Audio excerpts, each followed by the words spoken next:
Hello again.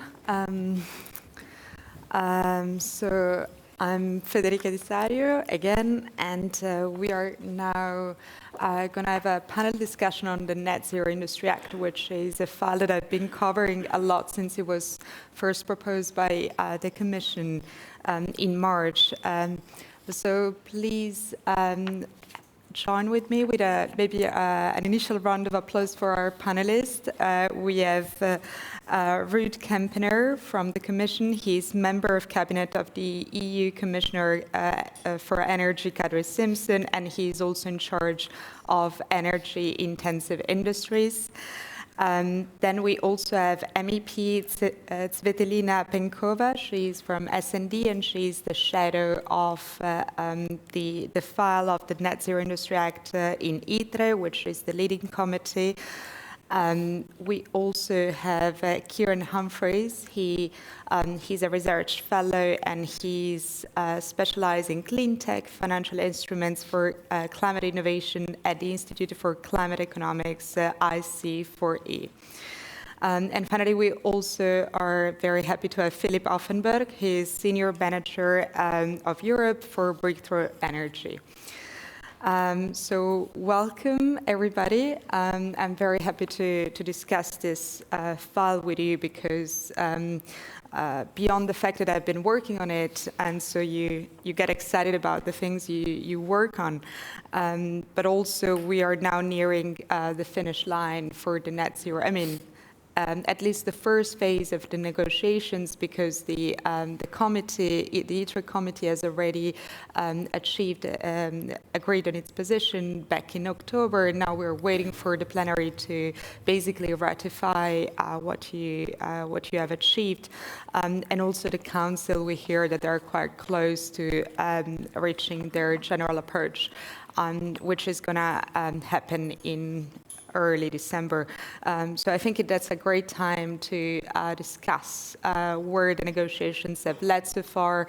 But obviously, the Net Zero Industry Act is just one piece of the puzzle in Europe's attempt to stay relevant in the clean energy race. So I want to ask you, after these months of negotiations, do you think that the NZIA is going to be enough for scaling up the clean energy technologies here in Europe? So maybe we could have just a quick round of responses to this. Svetlana. This is going to be enough? Well, the simple answer is no, nothing is enough. So that's why we have many policies. And that's why it was one of the main focus of our mandate of the European Parliament, to make sure that we create the whole system which would help us deploy and develop the most technologies as possible in that field. So it is definitely a step in the right direction. And what is good about the Net Zero Act, it's very specific in terms of the scope and the list of technologies which we've included there. Why is it important? Because we've often said that member states don't quite act actively when they have to deploy and develop those technologies. So if we give them a more specific list, we believe this is going to be a push in the right direction. And I'm saying this because when we look at the numbers of the Recovery and Resilience Facility, they're quite disappointing in terms of what has been deployed and what has been used by the member states for the recovery after COVID and for the green transition. It's on average, it's about 30% on the EU level of the funding that has been made available by the RF that's been deployed or put into use, which means that member states still need a bit more help and a bit more specific guidelines in terms of what does it mean to be successful in this green, digital and energy transition. Okay, perfect. Ruud? Yes, I think what is important to recognize that indeed you can't judge the Net Zero Industry Act on its own. It really is, like we said, on top of the whole package of regulatory framework that we have put in place. And I think there's two things that we would like to we try to differentiate. On the one hand side, we all know also after the Russia's invasion in Ukraine that we really have to speed up the deployment of clean energy technologies.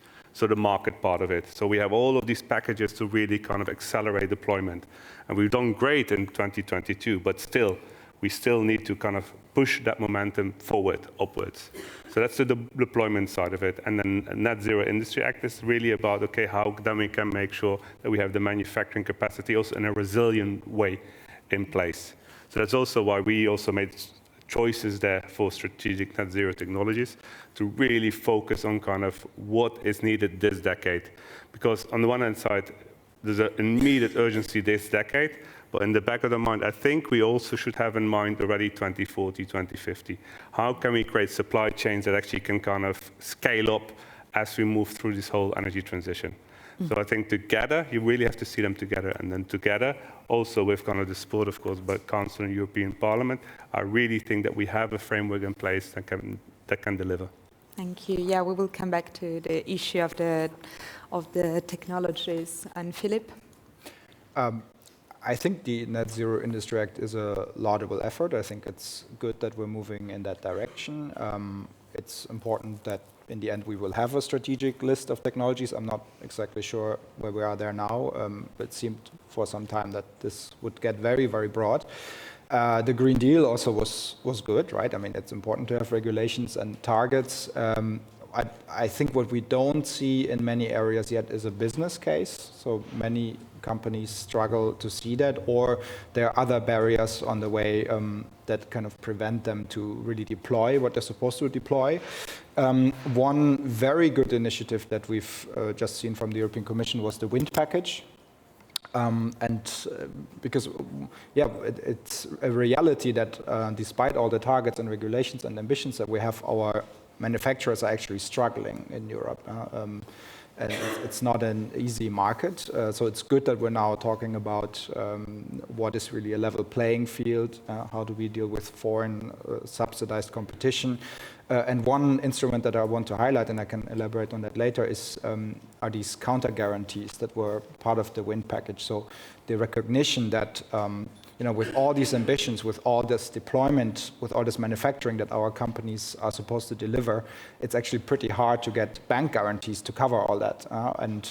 Now there's a recognition that we need the government, the EIB, or maybe InvestEU to jump in and back up some of that. I think that's a very good development. And that, I think, is a good signal beyond also the wind market, because so Breakthrough Energy works with a lot of emerging clean technology companies, and very often it's the risk perception. So you're building a new technology, you want to do your first of a kind project, you want to deploy that, you want to sell that to a customer. Very often there's a perception of a huge technology risk, so that the customers, the banks, the EPC contractors might say, that this is a risky technology, and you will not find a bank to back you up to deploy this. And so now that we start thinking about the role of the EIB and the governments to do some of that, I think that's a very good step for the clean tech industry beyond the wind industry specifically. Mm-hmm. Yeah, Kieran? In short, the Net Zero Industry Act is not enough really to protect from the kind of levels of American and Chinese, but also other large economy clean tech competition in this clean tech race that we're seeing kind of rapidly accelerating in the past few years. Tweaking regulation and improving the regulatory architecture is all very well and good, but if there's a lesson that we can learn from the Inflation Reduction Act, it's that kind of ambitious and large-scale public investment can have a huge and meaningful impact in rapidly scaling up clean tech manufacturing, and we can see this in the United States at the moment.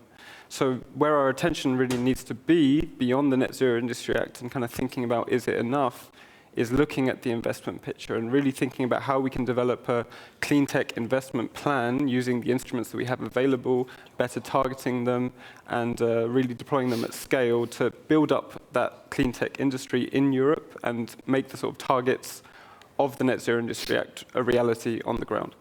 Mm-hmm. Yeah. Okay.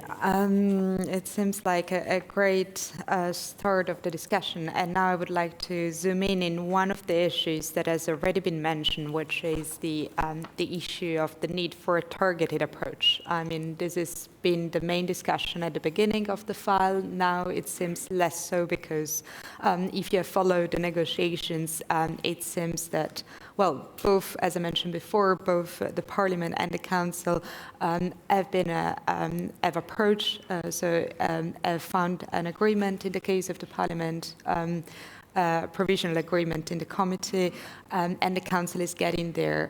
But it really seems that this issue of which technologies should fall within the list of strategic net zero technologies is one of the key battles for all the benefits that being in this list will then unlock for these technologies. And so now I would like to maybe start with Svitolina, because you're the representative of the ITRE committee, and your approach is quite peculiar compared to the Council, because the Council has kept this list of strategic net zero technologies, has included nuclear now. This seems to be settled, nuclear fission technologies. But in the case of ITRE, you have gone in a different direction. Can you maybe tell us a little bit what you did and why you did so? Why do you think this is a better approach compared to what the Commission has initially suggested? Okay, so we're comparing the Commission and the Parliament's proposal, so to make it yeah, clear. and explain maybe why you went. You said Council, that's what I was Oh yeah, I was trying to. I hope they don't have another list now. Perfect. So yes, the main difference was that the Commission proposal was really focusing on a bit more, I would say, limited list of technologies that were defined as net zero. Of course, with the different political groups in the Parliament, we had to face a few challenges in terms of also different, I would say, national competencies that came to the table when we were debating that. So we decided to flip the logic to a certain extent. So we have a list of technologies that could help us reach the net zero targets. And each one of the member states can select from that list, and they defined it for themselves, if they are strategic or not. So basically, we thought it's going to be better, as I said in my initial remarks, to give the guidance of what's the bulk of technologies that we believe would contribute as a regulator. I think we believe to contribute to the net zero targets.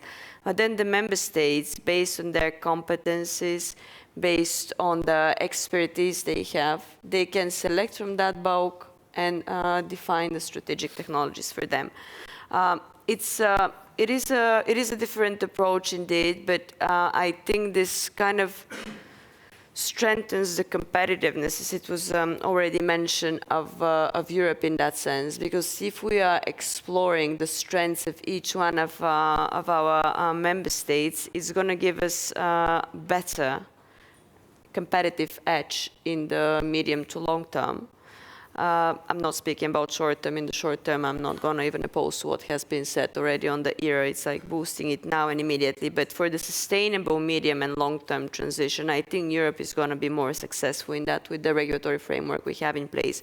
So I wanted to give the member states the ability to further strengthen and develop what they do best. So that's why the bit controversial issue on nuclear fusion and fission technologies, it is already part of the scope. The Parliament has agreed, and it's been presented together with the renewables. They do fall in the definition of net zero technologies. So yes, of course, it is the elephant in the room probably, but there are member states who are quite successful. Europe has a strong competitive advantage when we're speaking about developing nuclear technologies in both fusion and fission, as I said.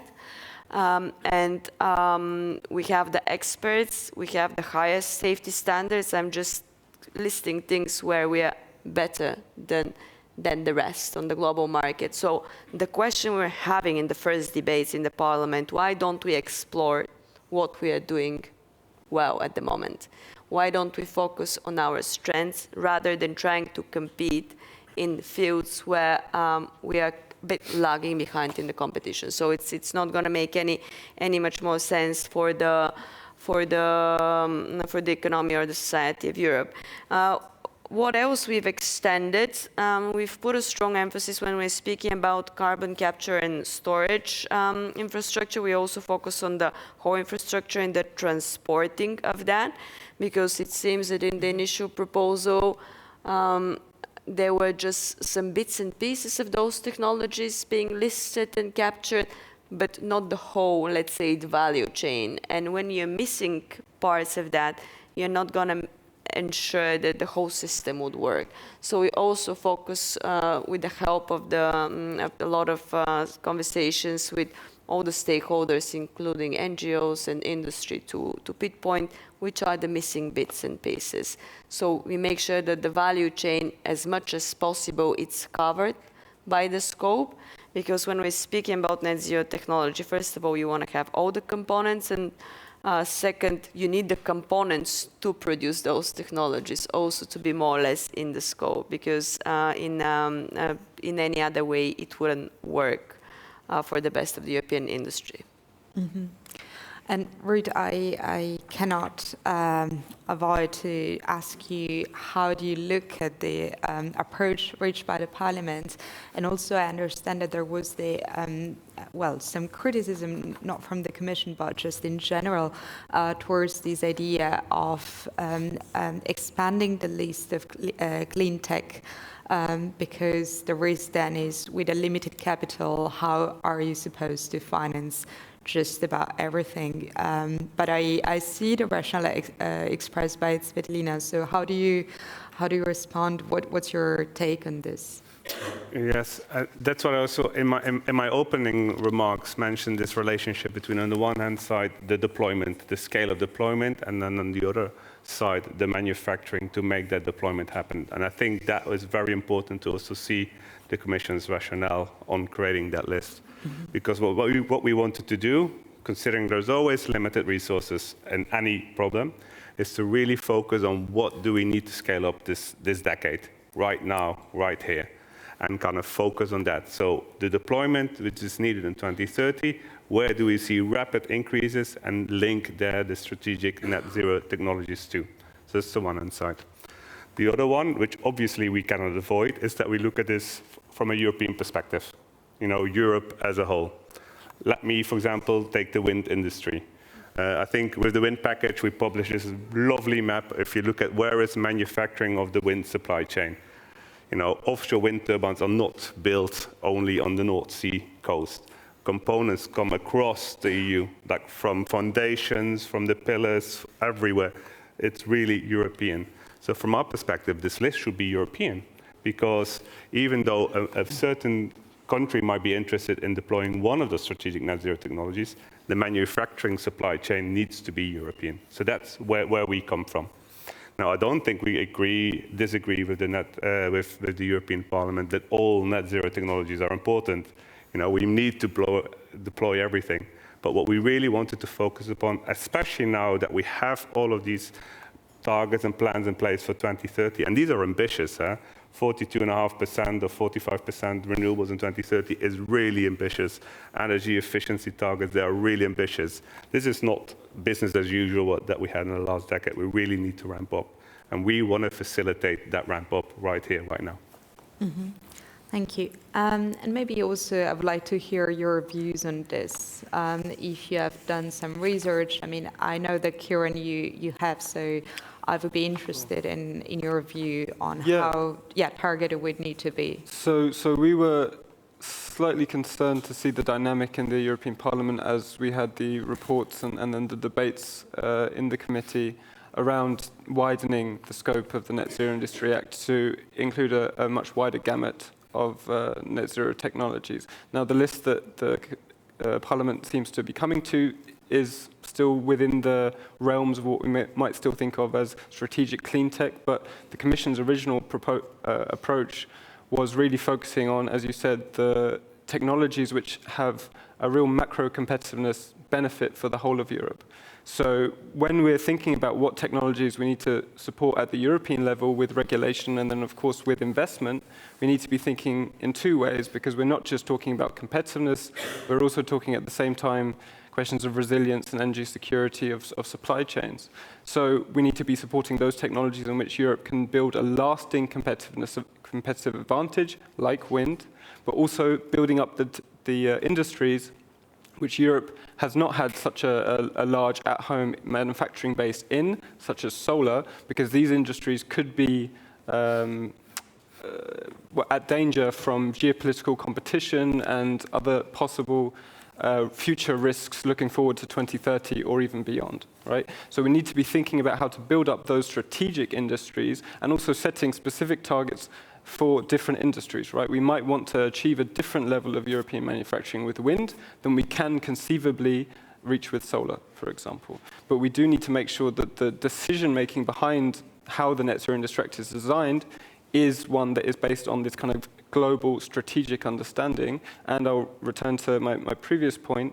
We also then need to make sure that we have the strategic targeted investment so that we can actually build that manufacturing on the ground. So it's not enough just to say these are important industries for Europe and we wouldn't like to lose them, or these are important industries for Europe and if we have some kind of shock in the next 10 years, we'd be really in trouble with our energy transition.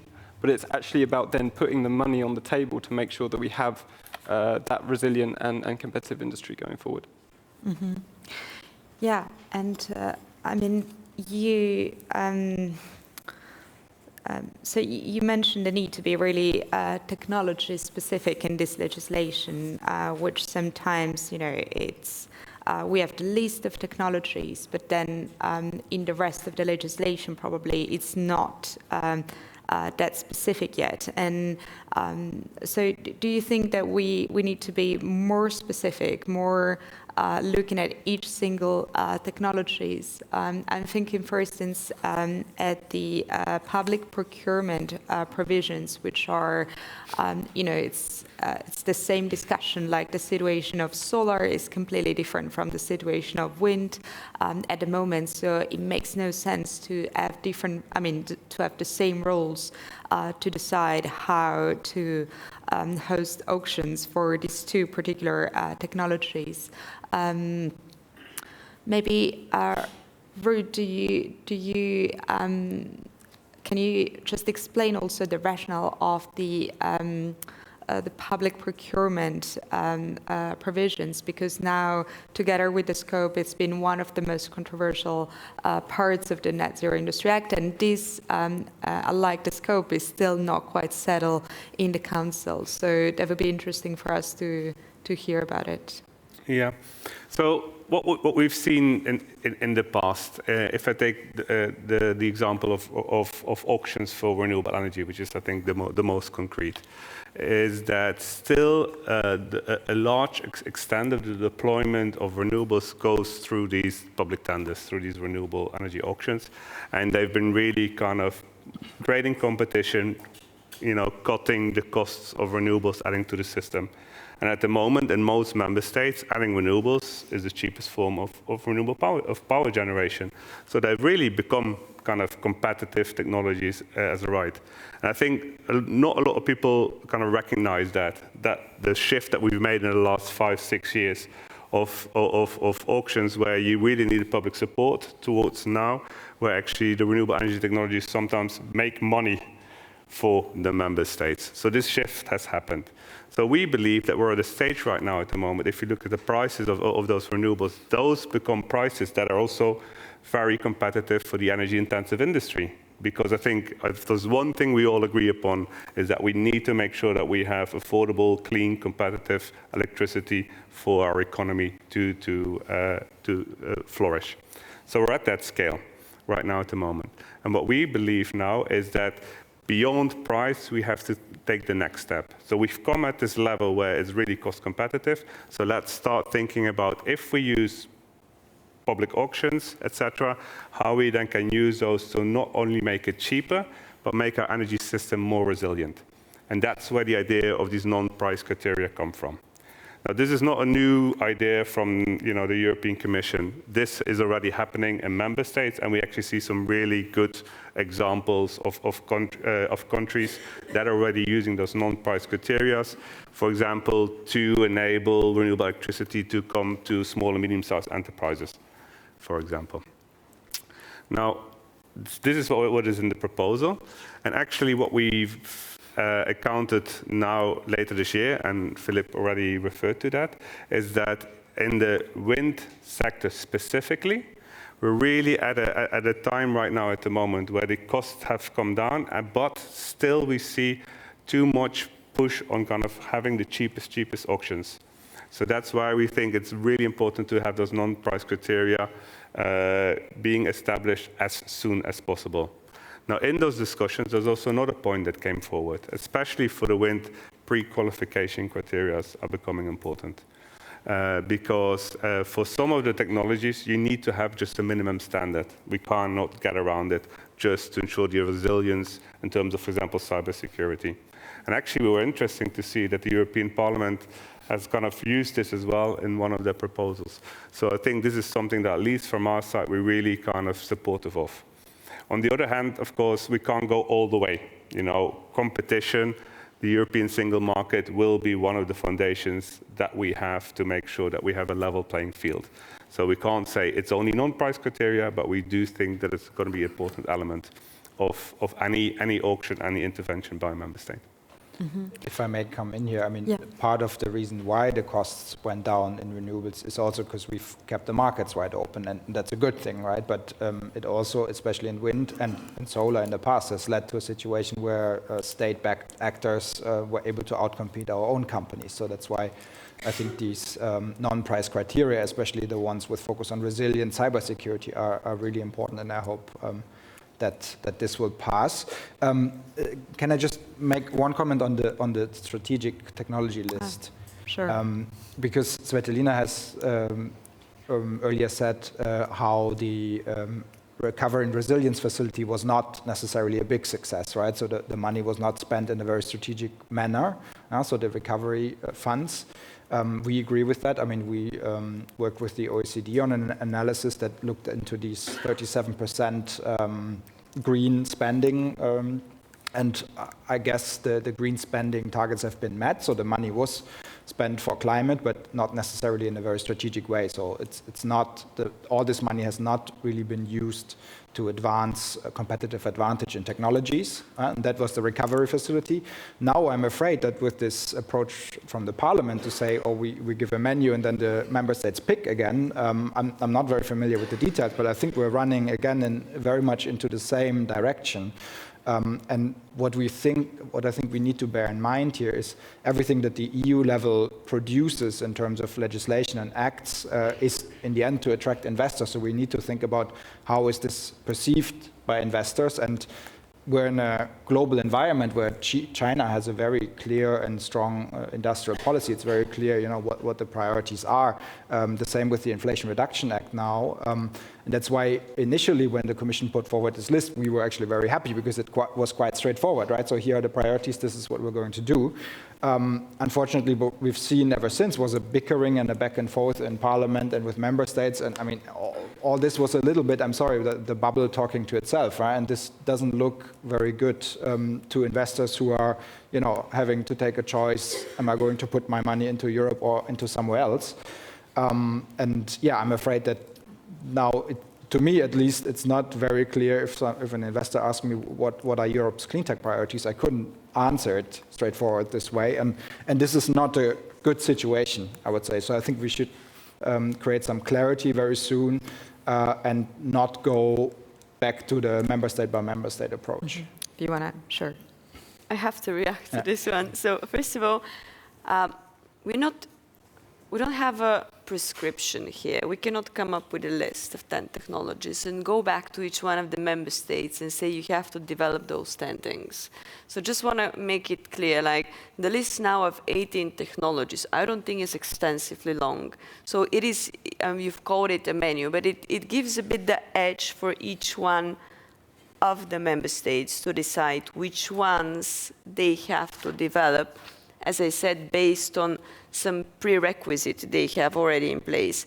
And let me just take a step back, because I've heard a lot of comparison between the ERA in the US, and now you've mentioned China as well.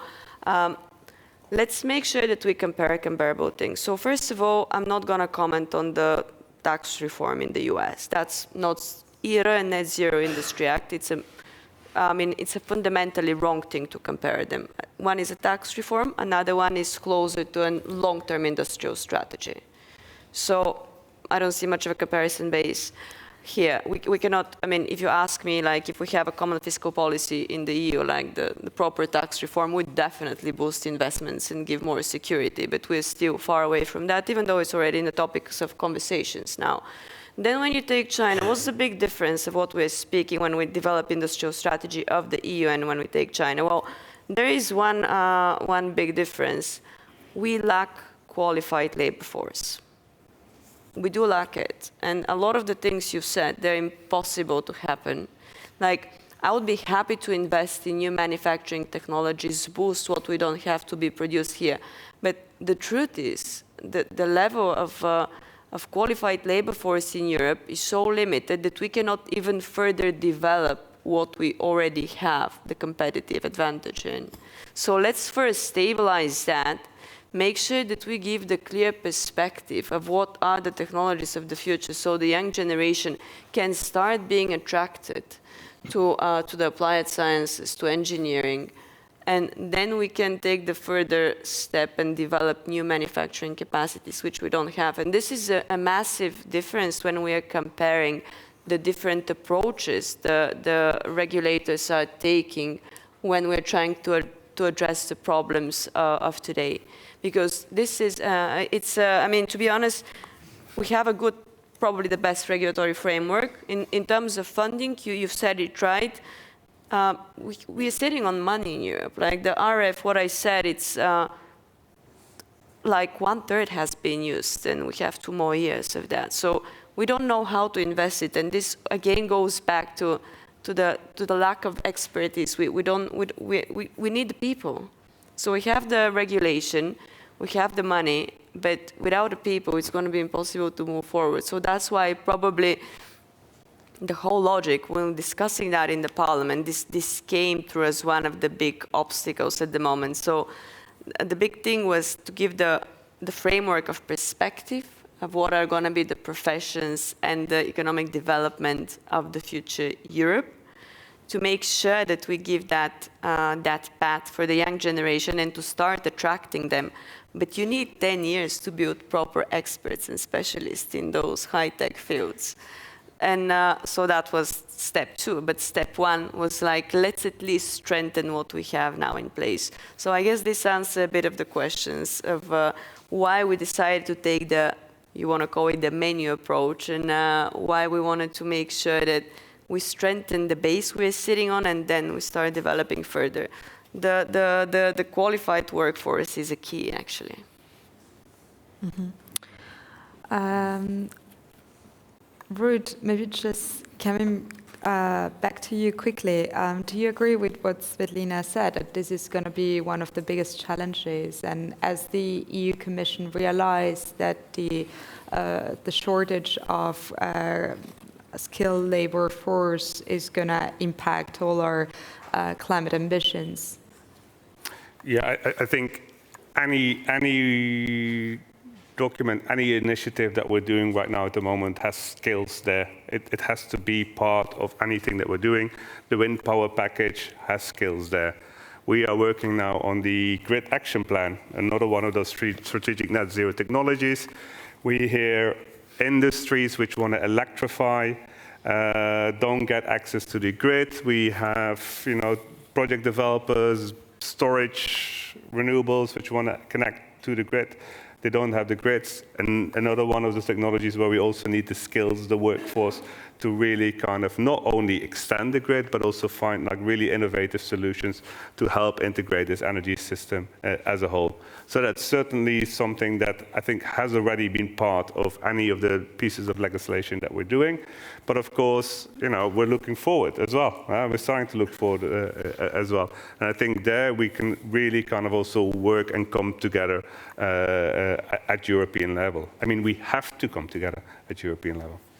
On the skills, I agree that there's a shortage of qualified labor, but usually if you attract investments and a company builds a facility, they will start train people. So I think that cannot be an excuse for inaction. What we need is really clear priorities, incentives for investors, and then these things will start falling into place. And Philip, so for you about this, how do you think we can attract more private capital? Because in all the discussions, I mean, we hear that public money is not going to be enough. This is something that everybody agrees on. We also hear a lot of discussions on how to maximize carbon pricing, for instance, to attract private money to those projects. But it also seems that the money you attract through selling offsets is not that much at the end of the day. So how, what do you think we should do? Where should Europe focus its attention? I think it's three things. So in the short run, it's de-risking. It's these guarantees that I mentioned. So wherever investors actually want to build facilities, for instance, manufacturing or a project, but it's perceived as too risky by commercial banks, you will need the EIB or InvestEU to somehow back that up, and there are cases where this has been done. I think a second thing for the next mandate is to think about institutional investors, so pension funds and sovereign wealth funds, insurance funds, impact investors, family offices. Actually, Europe is sitting on a lot of money that has not been mobilized for the transition. So there we will need to think about, how can some of this be channeled into funds of funds? How can we better I think it starts with awareness raising, right? So how can we introduce these audiences to the potential of clean tech, to these new technologies, and provide some information what the risks really are, because they're not necessarily always as high as they're perceived. How can we engage them more? And I think another source of revenues is the emissions trading system. So I think that reform was one of the best things that was done in this mandate. Member states are now obliged to actually use their ETS revenues to spend on climate. The Commission has put forward the Hydrogen Bank, which I think is a great instrument. It's unfortunately just too small. So can we pool more of these ETS allowances from the member states into such EU-wide programs such as the Innovation Fund and such as the Hydrogen Bank, and can we also extend such programs to other sectors than hydrogen? So these would be the three starting points, I think. Okay. And Kieran, before I come to you, I just want to briefly ask to Ruud, but also to Svetlina. I mean, I've heard that there should be a bigger role for the EIB. I mean, this is something we hear. Also, we have heard for some time because they could really make the difference in backing projects that are perceived as risky by normal investors. So, should the Commission try to convince the EIB to be more proactive in backing climate-related projects and not just to be afraid of losing the AAA, basically? Ruud, you can start. Yeah. So on the one hand side, of course, it's laudable to see that, for example, the EIB, when we put up the Repower EU plan, they immediately responded. When we put up the Green Industrial Plan, they immediately responded. So it's clear that the EIB, is becoming our climate bank. But indeed, at the same time, it's true that some of these supply chains that we're creating right now are new. So if I, for example, now look at the hydrogen sector, which I know very well, we have off-takers who are willing to kind of buy the hydrogen but need guarantees that the hydrogen is going to be supplied, while the producers who want to produce hydrogen need to have a guarantee that the off-taker will buy it for 15 years. So on both sides, they're asking for guarantees over projects which are very new. So this really adds to the cost of this financing. And here I do think that with InvestEU, we do have the tool in place to address this specific issue. Of course, the discussion that we always have is, should we earmark part of this InvestEU? Because there's always multiple priorities, but we do think that the choices can be made there, that we can really be kind of clear and try to push more in terms of, okay, these are our key priorities where we do see the importance of these guarantees needed. And that's what we did, for example, with the wind package, where we really kind of went to the EIB to say, okay, can you develop as a specific tool to address this issue. And it's not just the new supply chains. I mean, if we think again about wind, right? So whenever a manufacturer produces a turbine and sells it to a customer, they have to issue a performance guarantee, and that has to be done through a commercial bank.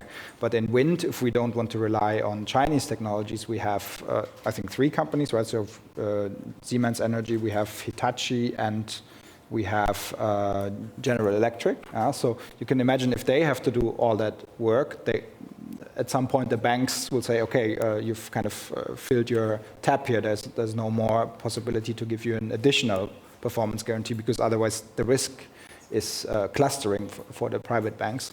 And that's where we need the EIB then or InvestEU to come in. And similar with grids, right? I mean, there's also 3 companies that we essentially have to do all that. That's again Siemens Energy, that's Hitachi and GE, and for offshore wind it was Vestas, not Hitachi. Yeah. So that's why I mean we need to have a strategic approach to support these companies that have to deliver all the goals that we have. Yeah, I see the time is running out, so I mean we still have some time, but I would encourage the public, if you have any questions, you can ask me. I'll try to ask the speakers. And also, Kieran, I would like to come to you because, you also published some research on how the EU could maximize something it already has, which is the Innovation Fund, how they can extend it, which is something they have already partially done. And why do you think that this approach would be better than just coming up with a new fund for clean tech manufacturing, at least in the short run? So, Yeah, no, absolutely. I mean, so if we're trying to look at this funding question, and I agree that the funding question is not the only question, skills is a huge part of it. But I would, just to respond to that, also maybe push back on the idea that we just have to wait for this industrial policy regulation to play out over the very long term. We do, talking about the Innovation Fund every year is oversubscribed. We have lots of a very active clean tech startup ecosystem in Europe, with startups then trying to move into scale-ups, demonstration projects, which is what the Innovation Fund has traditionally funded. And those companies which are just on the cusp of becoming large-scale manufacturing projects, which is exactly what the NZIA is trying to build up, are looking desperately for funding to kind of help them scale quickly and get over those kind of barriers that they're facing. Of course, then, getting the right workers in place will be another big hurdle that they'll have to face, but the investment is the thing that is blocking them most concretely at this stage. On the Innovation Fund, yeah, so our research this year has really focused on it as one of the principal financial instruments which Europe can use to kind of support the goals of the Green Deal Industrial Plan, support the goals of the Net Zero Industry Act in scaling up clean tech manufacturing. Traditionally, as I've said, the Innovation Fund has more been about demonstration projects, so those are first-of-a-kind projects a bit earlier on the technology development scale. But as we see that this clean tech manufacturing race it's in the name, in the manufacturing stage of more mature technologies, we need to look to the funds that we have available to really give the investment to those manufacturing projects. So in our research, we call for the establishment of a clean tech manufacturing call within the Innovation Fund, which the Commission has done so through Repower EU. At the moment, it's quite a small call, although it has recently been doubled in size to 1.4 billion. So this is an important approach, because this is then focusing on more mature technologies and building up manufacturing capacities for those. And if we look into the future, given that the Innovation Fund is connected to the ETS price, we can see that we have in our hands a sizable pot of money which is only going to grow larger as the ETS price gets higher. So according to our projections, the Innovation Fund could be the size of 27 billion euros in 2030 if the ETS price goes along Bloomberg projections. At the moment, it's 4 billion euros. So we can really see the difference in scale that just this one fund can have. And if a portion of that, maybe a significant portion that would need to be decided by legislators, can be more devoted to these later stage mature technologies and the manufacturing of these technologies, it can have a sizable impact in delivering the goals of the Net Zero Industry Act and actually getting us to that 40% for these strategic technologies. But as you've discussed already with the EIB, with guarantees, the Innovation Fund can't be the only part of a clean tech investment plan. And we cannot create a new fund out of thin air, and we all know how difficult that's going to be in Brussels to get over the line. So we really need to have a coordinated approach, looking at the financial instruments that we have already, the Innovation Fund being one of them, EIB, venture debt, things like this, also Horizon Europe for less mature technologies, and targeting those and giving them the sufficient scale and also the long-term predictability. I mean, this is one of the things that's been so impressive about the IRA is this decade-long scale, which gives investors that confidence to invest in the United States, whereas in Europe, with the MFF coming around, investors don't have that long-term horizon, and so don't have the confidence to invest in Europe. So we need to look at how we can really take all of these funds that we have together and build them into a clean tech investment plan to kind of turn the goals of the NZIA into something much more real. Ruud, is it something that the Commission will consider maybe in the next months? Well, of course, on the one hand side, like Kieran just said, we've just doubled the call under the Innovation Fund for Manufacturing. That's part of the wind power package to really kind of address that specific issue. We're also looking at, okay, how can we use the Innovation Fund in more innovative forms, because we don't do project financing right now at the moment. We have now the capability to actually use the Innovation Fund and also more innovative forms of public support. But ultimately, it's just the part which is under the control of the European Commission. The majority of the EU ETS revenues are with the member states. And I think it's no secret that we have kind of been calling upon member states or exploring, how can we work more closely together to also make sure that the other part of the EU ETS, which is in the hands of the member states, is kind of used in a more European way. Mm-hmm.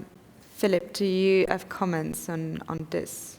No, I think they're doing a fine job on the ETS and the Innovation Fund, and trying to get the national money into the pot as well. So this is the logic we should pursue, just making the most of the funds that are already existing, because otherwise we would just waste time fighting for to get an agreement on a fund. Well, I think trying to pull another recovery and resilience facility will be difficult. I'm not sure every member state would want new debt. By the way, I mean, if we're talking about reducing costs, one last comment I want to make is we also need to think about growing the market, building a bigger market. So the whole idea of the EU initially was the single market to have, more, to allow for more scale and cost reductions. What about the United States? I mean, we have this Trade and Technology Council where the EU and the US are negotiating on standards.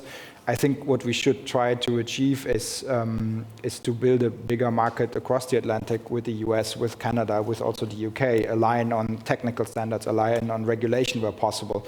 For instance, on hydrogen, I mean, how carbon accounting is done for that, because now hydrogen trade will start across the Atlantic. Grids, wind, if you are a grid or wind manufacturer and you want to build a project here versus in the US, you follow different technical rules, you follow different regulations. Can we not try to align as much as possible of that to just have a bigger playing field for our companies and reduce their costs? Because then they can scale in a bigger market, which will also allow them to be competitive across the globe with other big markets. Mm-hmm. And Svetlina, do you see one of the reasons why it's so urgent to figure out the next funding model is because if we don't do it, then the rest of the lifting just falls down to subsidies, basically to national subsidies. I mean, which it's no secret to anybody that they mostly benefit very few countries in Europe. So. What's your view on this, and should we limit the use of the energy subsidies that we have so far allowed? So first, when we speak, in the last few months, when we spoke about energy suppliers, we always use the word diversification. This applies the same for the funds we have available. So it has to be diversified. That's the only way to reduce the risk. So that's why we need to have everything on the table. That's one of the reasons the approach of the Parliament was quite different when we spoke about the funding in the Net Zero Industry Act, because we've included all the unused EU funds, including everything that's going to be left over from the RF, because the purposes are more or less similar, the Innovation Fund, dedicated scheme from the EIB, and last but not least, incentives for private investors as well, who want to enter into those big strategic projects through government guarantees, etc. So we tried to include everything in there, because in the initial proposal, there was a strong emphasis, as you said, on state aid, which is a quite unfair approach, because it's just only a few countries that would benefit from that. So yes, it is still on the table, but it's not going to be the main source. So that's what we managed to open the scope for the investments and for the money to be coming from many different areas, so we don't rely only on state aid.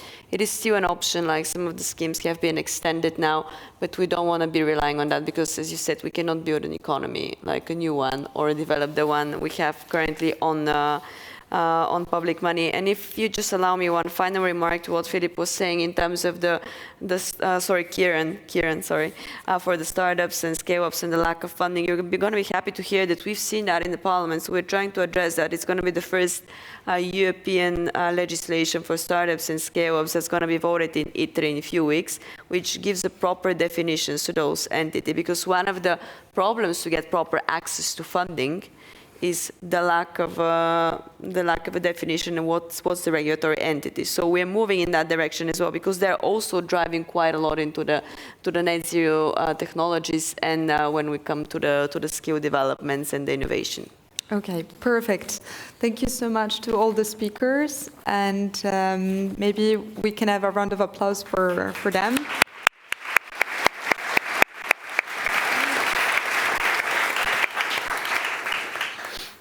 And now, once again, I ask you to remain seated, because my colleague Sia Weise will have an interview with Tina Stege. She's the climate envoy of the Marshall Islands. Thank you.